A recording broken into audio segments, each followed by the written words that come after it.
सास बहू का रिश्ता। निधि और उसकी सास के बीच हमेशा किसी न किसी बात पर अनबन छिड़ी ही रहती है, जिसके चलते दोनों कभी एक दूसरे को समझने और प्यार करने की कोशिश तक नहीं करती। अरे मेरे तो भाग ही फुट गए जो ऐसी बहू मिली। हाय, मेरी तो जिंदगी बर्बाद हो गई। भगवान, या तो अच्छी सास दे देता या फिर गूंगी। इन्हें मेरे सिर बिठाकर कौन से जन्म का बदला ले रहे हैं भगवान। क्या बोली? वही जो आपने सुना। इतनी बड़ी हो गई कि सास से जुबान लड़ाती है। अरे यही सीख कर आई है क्या मायके से? अरे नहीं नहीं, उसके लिए तो ससुराल ही काफी है। मेरी सास ने मुझे बहुत अच्छे से जुबान लड़ाना सिखाया है। हाँ। सास बहू की तीखी नोक झोंक चल ही रही होती है कि दीपू वहां आ जाता है। रिश्ता करते हुए पति पत्नी की जगह सास बहू की कुंडली मिलानी चाहिए, क्योंकि अगर सास बहू का रिश्ता अच्छा नहीं तो उनका पता नहीं, पर पति की जिंदगी तो पक्का झंड है। मुझे अपने सामने कोई झगड़ा नहीं चाहिए। बस करो दोनों।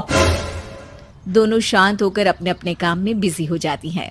दीपू ऑफिस चला जाता है, जिसके थोड़ी ही देर में दीपू की बहन कल्पना का फोन आता है। अरे कैसी है रे बेटा? ससुराल में सब बढ़िया है ना? कोई तुझे परेशान तो नहीं करता? सास की बात सुनकर पास खड़ी निधि हंसकर कहती है, अरे वाह रे ऊपर वाले, खुद बहू को शांति से सांस भी नहीं लेने देती और बेटी से पूछ रही है कोई परेशान तो नहीं करता। अरे मेरी बेटी तुम्हारी तरह नाकारा और बदतमीज नहीं है, इसलिए उससे पूछना बनता है। तो उनकी सास भी आपकी तरह नहीं होगी, इसीलिए उन्होंने कुछ बोला नहीं। और इसी के साथ एक बार फिर दोनों सास बहू के बीच तानों का युद्ध शुरू हो जाता है।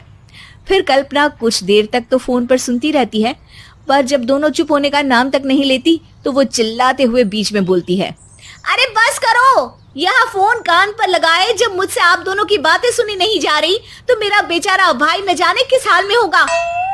अरे ये सब तेरी भाभी की वजह से है बेटा। तो माँ, आप भी कुछ कम नहीं है। आप दोनों को ही अपना रिश्ता सुधारने की जरूरत है। मैं एक बाबा को जानती हूँ जो रिश्ते सुधारने में एक्सपर्ट है। आप दोनों उनके पास जाइए। ना जी ना, मैं ऐसे ढोंगी बाबा में नहीं मानती। देखा, कहा था ना। अरे ये तो हमारे घर में शांति चाहती ही नहीं है। भाभी, एक बार ट्राई करके तो देख लो। इस पर निधि मान जाती है और अगले ही दिन दीपू के ऑफिस जाने के बाद दोनों बाबा के पास पहुंच जाती हैं। सास बहू के बीच रिश्ता कुछ ज्यादा खास नहीं है। हर समय तू मैं चलती रहती है। हाँ जी हाँ, बिल्कुल सही। आप तो बहुत ज्ञानी है बाबा जी। तो पाई सुनो, बहू को साफ और सच्चे मन के साथ सास को 12 लाल और 12 हरी चूड़ियां भेंट करनी है। बात भेद अपने आप कम हो जाएंगे। बाबा का उपाय सुन अगले दिन निधि सास को चूड़ियां भेंट कर देती है, लेकिन इससे भी उन दोनों के बीच कुछ सही नहीं होता। अरे पक्का इसने ही किलस कर चूड़ियां दी होंगी, तभी कुछ नहीं हुआ। दोनों दोबारा बाबा के पास जाती हैं। कुछ नहीं होता। तो दूसरा उपाय सुनो। सुबह सूरज निकलने से पहले ही घर की सफाई कर सारा कूड़ा घर से बाहर कर ठंडे पानी से स्नान करना है। इससे दोनों के बीच रिश्ते अच्छे हो जाएंगे। अरे इतनी जल्दी मम्मी जी ही उठ सकती हैं? ये आपको ही करना पड़ेगा। मैं अकेली तो लड़ाइयाँ नहीं करती ना। बाबा का उपाय मानते हुए अगली सुबह से सास जल्दी उठ सूरज निकलने से पहले घर की सफाई कर ठंडे पानी से नहाने लगती है। ये सब कुछ दिन तक चलता है, जिससे अभी भी दोनों के रिश्ते तो नहीं सुधरते, पर सास की तबीयत खराब होने लगती है। अब लगता है आपने मन से काम नहीं किया होगा, तभी तो रिश्ता वैसा का वैसा पड़ा है और तबीयत खराब हो गई।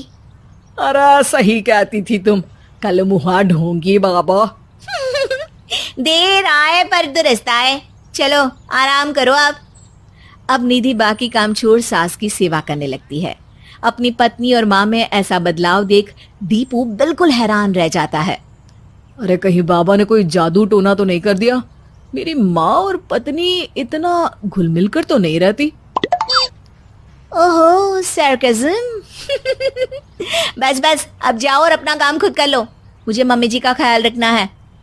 निधि की बात सुन हैरान दीपू बस उन्हें देखता रह जाता है और निधि सास का ध्यान रखने में लगी रहती है। इसी तरह दिन बीतते हैं और निधि आधे से ज्यादा समय सास के साथ बिताने लगती है, जिस वजह से उन दोनों का रिश्ता पहले से अच्छा होने लगता है और वो एक दूसरे को समझने लगती है। बहू, मैं सोचती हूँ एक बार उसे ढोंगी बाबा के पास जाना चाहिए, उसे सबक सिखाने के लिए। अरे पर मम्मी जी, उसकी क्या जरूरत है, हमारे घर में सब ठीक है, फिर वो कुछ भी करे, हमें उससे क्या। दोनों के बीच ये बात हो ही रही होती है कि तभी बाबा कल्पना के साथ उनके घर आ जाते हैं। माँ, बाबा आप दोनों से मिलना चाहते थे, इसलिए मैं उन्हें यहाँ ले आई। अरे पर हमें इस ढोंगी बाबा से नहीं मिलना। हाँ, मेरी बहू बिल्कुल सही कह रही है। जो कुछ समय पहले एक दूसरे को मारने को चलती थी, आज एक ही लय में बात कर रही है। आपको अपने रिश्ते के लिए किसी बाबा के नहीं, अपने आप की जरूरत होती है। रिश्ता सुधारने के लिए जरूरी है कि सास बहू को अपनी बेटी और बहू सास को अपनी माँ जैसा समझे और प्यार दे। उपाय तो बस एक तरीका है लोगों को समझाने का कि असली उपाय उनके पास ही है, आपको बस उन्हें समझना है।